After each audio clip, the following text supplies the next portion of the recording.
I recommend using white or gray PLA for the wooden parts and black PLA for all metal sections. We start by painting the future wooden parts with a yellow base coat. The yellow layer works as a primer for the brown tone that will be applied later. To get the brown shade I prefer, I mixed 2 acrylic paints, roughly 66% burnt umber and 33% raw umber. But guys, you don't need to follow these exact proportions or match this shade perfectly. Any brown acrylic paint will work and will give you essentially the same result. However, it's very important to use a stiff bristle brush. The stiffer the brush is, the better the wood texture will appear on your printed wooden parts.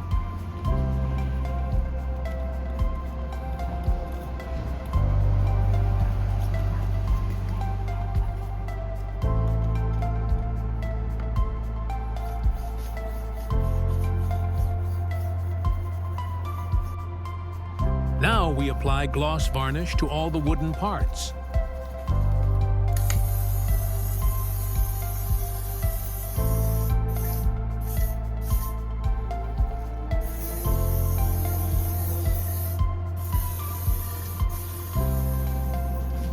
The barrel and all other metal parts, including the breech section, should ideally be printed in black PLA.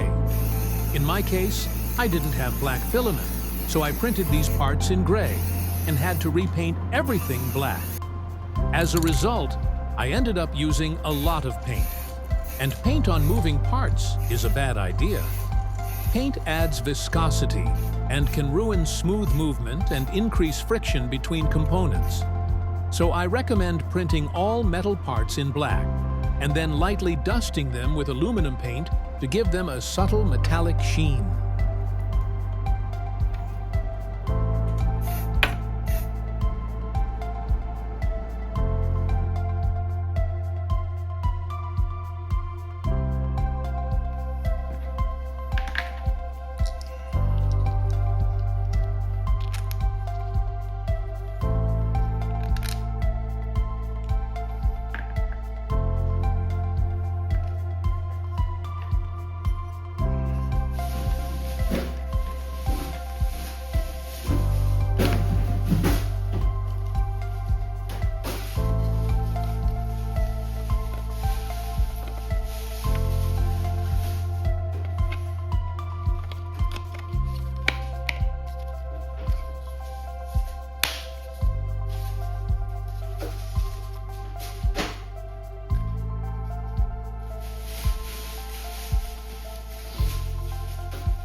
Here, and in several other places, I use standard ballpoint pen springs, 30 millimeters long and 4 millimeters in diameter.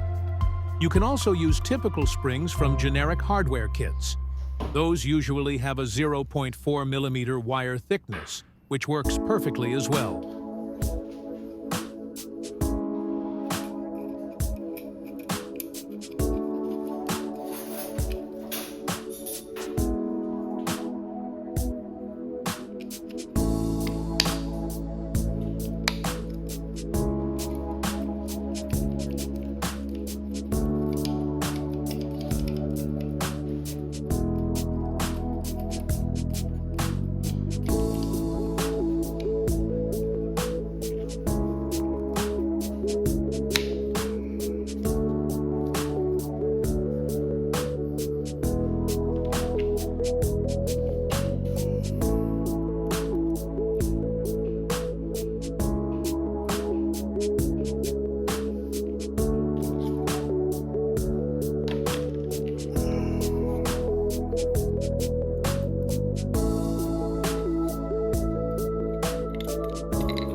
Let's give it a slightly aged look. Using the dry brush technique, apply a bit of silver paint with a sponge along the edges of the metal parts.